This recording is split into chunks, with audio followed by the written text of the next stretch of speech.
Made in Abyss is easily my favorite anime of all time. However, many would love to disagree with this. As such, instead of my traditional review format, I also want to take some time debunking the haters with facts and logic. Now, I know you might say this is straight bullshit, as I'm here for the review, not a reaction. Well, if that's what you're here for, then fuck off and dine around, you fabulous person. This video ain't for the weak, you basement-dwelling intellectual. Here on this channel, we do what I want, when I want, and whenever I want it. Regardless, for this segment, we will be looking at no other than MyAnimeList.com to see the seething chuds down below. Let's start out with review number 1. I felt uncomfortable throughout the series. It was too weird to focus on the underlying mystery. I couldn't help but think about what kind of weird taste the author of the series had, because punishing kids by hanging them naked in BDSM is shady enough to make me raise an eyebrow throughout the show. I mean, what was the need to use children as the protagonists? They appear naked, dismembered, or doing strange things. And it is not that I care about the taste, fetishes, or mental illnesses that a person may have, but it may seem to me that if your intention is to tell a good story, you should put your eccentricities aside for the matter of being professional. And it's not that I was bothered by any of this, it's that I couldn't find a positive justification for doing it. The real reason is the following. The series has to use shock in order to impress the viewer. It has to show innocent and happy children bleeding and being tortured to look dark and serious. And doing that indicates mediocre writing. The series did not have to use strange and annoying children to tell a story. I cannot take it seriously, and even including the uncomfortable things that I have already mentioned. So, first off, what the fuck are you talking about? Where is the BDSM in the show? Where do you find the correlation? Let me just click on this dude's profile for a second. What are the animes he loves? Oh, this explains quite a lot. This dude's a hoodweeb. Finally, for our third review by the Honorable Revere. Ooh, French but not French. Ooh. Made in Abyss is an anime that could have had a lot of potential. However, its tributes are so outrageously undetermined by its flaws. The anime has a good concept to start with. Even though the plot has been explored in many other animes, I genuinely thought the universe presented in the pilot episode that was exciting enough to bring the plot into a new light. The art is great. I felt that the crafting of the abyss and creatures living in it was very refreshing, colorful, and generally well done. So at the soundtrack, to me, the anime has two major problems. The main characters and the sexualization of side characters, which I found putrid and incredibly inappropriate. The main characters lack a connection to each other, and especially with the audience. I felt that the bond between Rico and Rage is so fast-paced and so superficial that there is no room to develop an actual empathy for the characters. The divisions decided taken by the main characters felt something so stressing and illogical that it made me enjoy the plot even less. The background stories of side characters were very enticing and worth an even deeper enjoyment. Unfortunately, I really feel that it could have handled better for Rico and Rage, regardless of the short amount of episodes. Finally, the sexualization of the main characters is just wrong. Here we are talking about children who are portrayed with sexual innuendos, or just a way to convey dirty jokes. This is completely unnecessary for the plot development or the characterization of the two main characters, making it just gross and incredibly uncomfortable to watch. So, I see several issues in this criticism right here. So first off, sexualization. There is, compared to the majority of generic slop anime, nothing.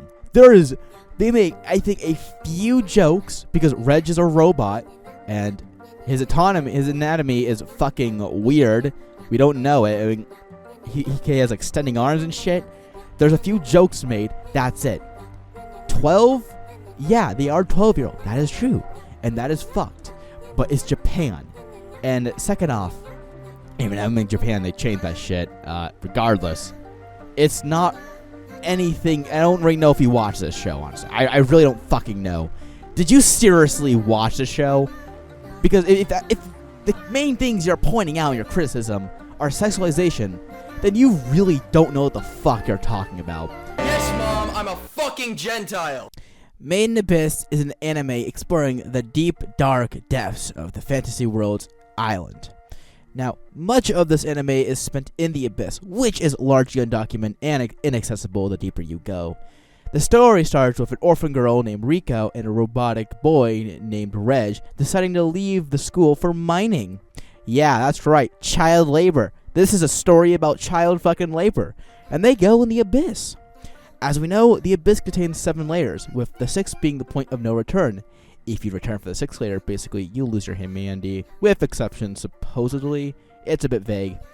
In each layer, a whole world is explored. Basically, each layer has a completely different landscape.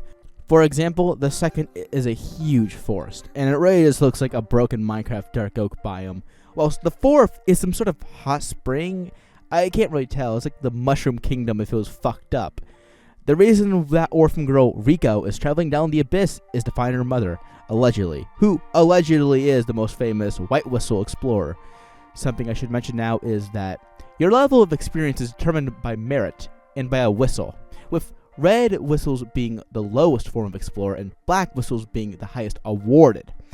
Keyword awarded, because white whistles are near mythical and artifacts, which really you cannot find anywhere else. There's supposedly some sort of ancient civilization which was on the Abyss, in the Abyss, or on. Really, no one knows. It's an artifact from a long ago time, because no one knows what's at the bottom of the Abyss. I'm not going to spoil anything, but there's a lot of cool shit.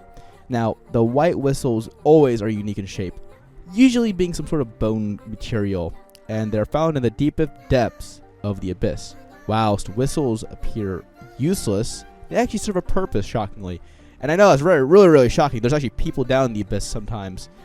You can call out for help. Yep, that's about it. You can call out for help, and there's a few things I'm not going to spoil, but you can pretty much just call for help. Abyss explorers are called cave raiders or dwellers. They often explore caves to mine artifacts.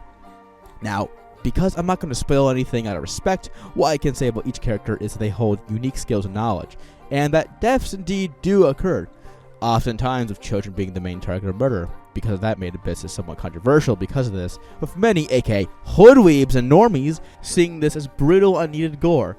Now, I know these people are fucking wrong, but you want to know something really interesting I noticed?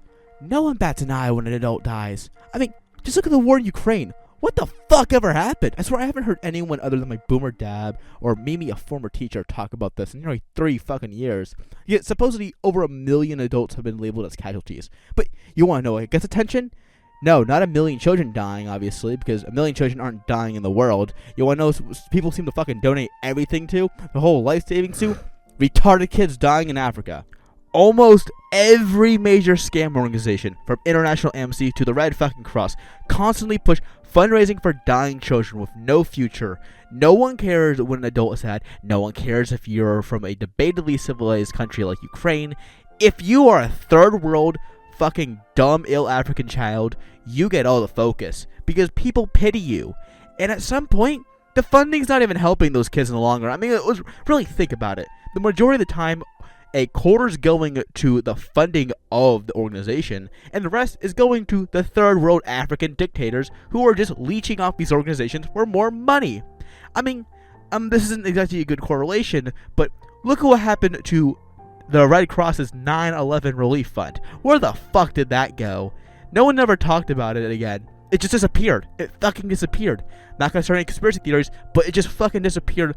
Thin air. They claim they lost it or some shit. Who knows? And really, that just shows people give way more thought to kids dying than adults dying. And honestly, it's a genius strategy, really. Using children as the victims of the horrors of the Abyss really just attracts way more attention, more emotion, and it brings a completely different side to these kind of stories. Usually adventure stories are about adults, not young children. Young children dying in the mines? Man, sounds like the 19th century all over again. No, try to imagine Made in Abyss if we were a bunch of fully matured adults instead of 12-year-olds. I mean, seriously, what do you think it would be like? At that point, just change the art style too while you're at it, and boom, you got an ordinary adventure story. At that point, it's not even Made in Abyss. It's just more of a goy slop shitpost, really. I don't really know how to describe it because I don't really want to think about it. That hurts my mind. My point rests, and the review will continue.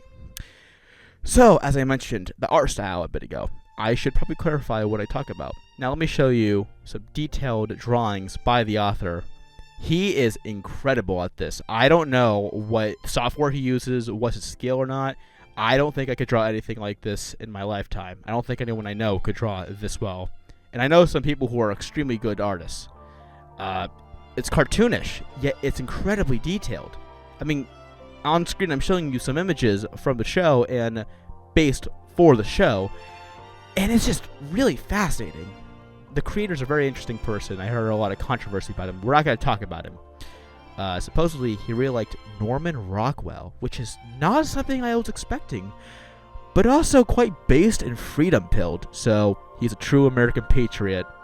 With this out of the way, it's time to wrap up the review by mentioning the godly score, which I've had the privilege of listening to, which was all created by one guy, Kevin Penkin, the one and only. He may be one of the greatest composers of the 21st century. That's just my opinion, though. Now, as a lifelong musician and a part-time music producer and sound engineer, yes, I do work more on that later, I must say with full confidence that this may be the greatest soundtrack I have ever heard to a series. Because of the time, I will only play one track, which has been playing for a little while now, Prushka's Sequence, which is incredible.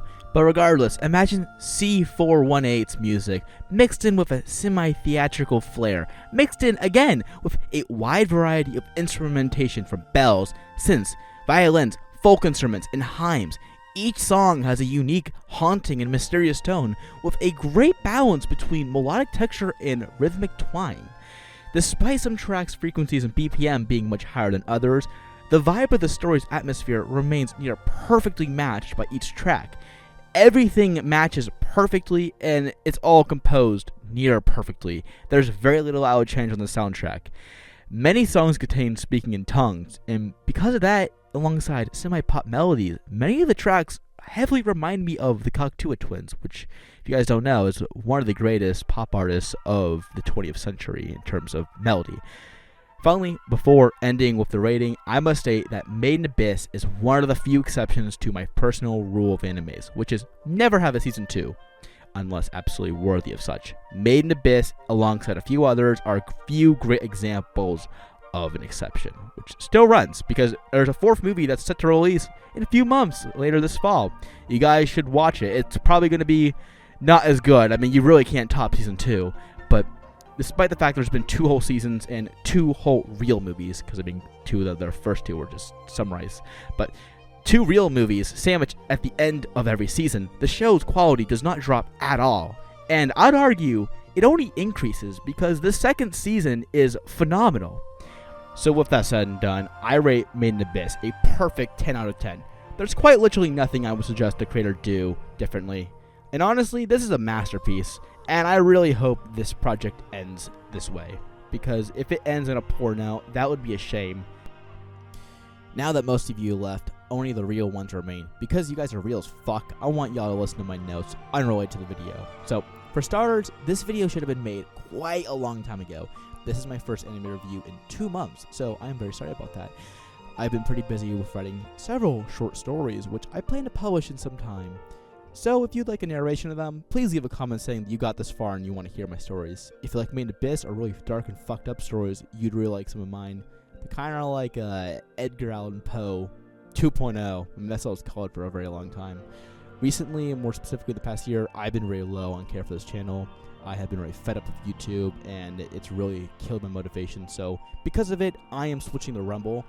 Yes, this channel will still get support. In fact, I will start uploading more on this channel probably. I'll just start uploading vlog, music projects, really whatever I feel like, because I don't really want to use this channel for anime reviews anymore. I've really thought about switching completely at some point, and I'm kind of ready to. So we're going to Rumble. My Rumble's Fire Husky as the time being. check it out, honestly. I mean, I want all my fans there at some point. I really don't like YouTube. It really forces me to be unauthentic and safe edgy, something which I just cannot stand to be. I've had several of my cursed anime review videos struck down or age restricted in the past, and now I'm just fully committed to switching now that they're doing 30-second ads which you cannot skip. The ad blocks are broken unless you use Brave like me, like a true Chad. So see you guys in Rumble, and thank you for watching this video, and thank you for all my years on this channel. There's so many memories. Thank you all for it. Bye.